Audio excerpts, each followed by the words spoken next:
and welcome back to Loaves and Dishes. In today's video, I'm going to show you how to take this boxed stovetop stuffing and make it taste delicious. People are not going to believe it came from a box, and it doesn't take anything super special, just a few extra ingredients to bump it up. Let's make stovetop stuffing, but better.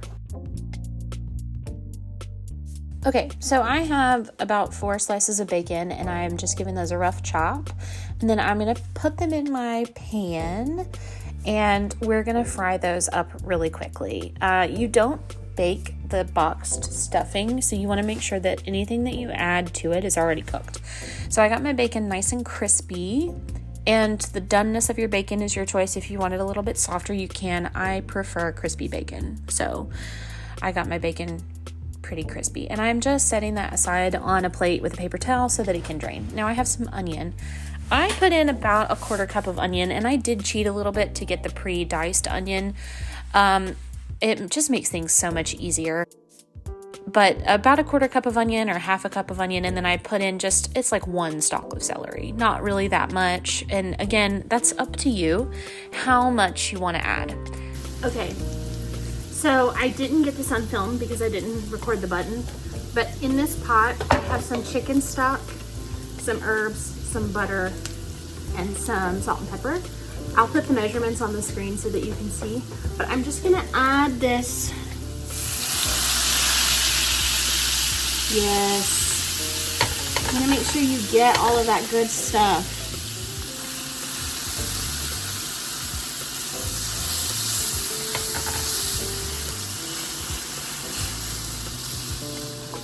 You just want to make sure you get all of that fond off of the bottom of your pan because that's where all the flavor is.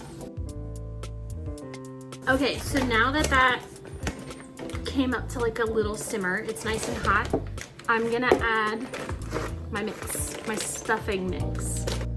So the stuffing mix that I'm using is the savory herb, but this will work for any of the stuffing mixes.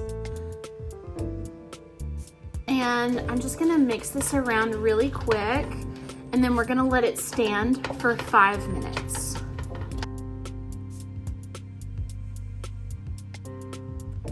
So we're just gonna mix this up and we're gonna add our bacon, and then we're gonna let it sit for 5 minutes. The bread is just dehydrated, so all you're really doing is adding liquid back to dehydrated bread. Okay, so for your stuffing, there are some extra things that you can add depending on what you like in your stuffing that will make it taste even better. So I added some celery and some onion and bacon. You can't go wrong with bacon. You could also add some sausage, like breakfast sausage, if you wanted to. That would be delicious. Other ingredients that you could add. You could add cheese, you could add some boiled eggs, boil some eggs, chop them up, put them in the mix. You could add different herbs if you wanted to. You could add a little cayenne pepper to give it a little spice. You could also add some hot sauce as well. But the big things that you want to do is you want to use some chicken stock instead of water.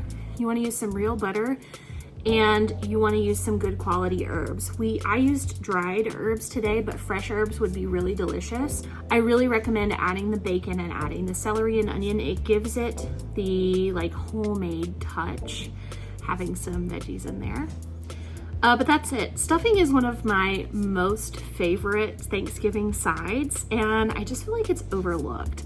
And you can really do some things to amp it up. So our stuffing is almost done. The timer's gonna go off in just a minute. I'm gonna fluff it up a little bit, and then I'm gonna put it in my dish, and it's ready to go.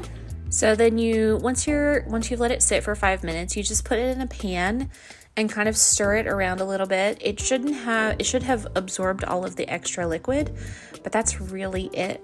If you wanted to add some toppings to it, you could. But that's how you make stovetop stuffing better. There it is. It's beautiful. It's my favorite side. I love it. It's bread. It's bread and meat.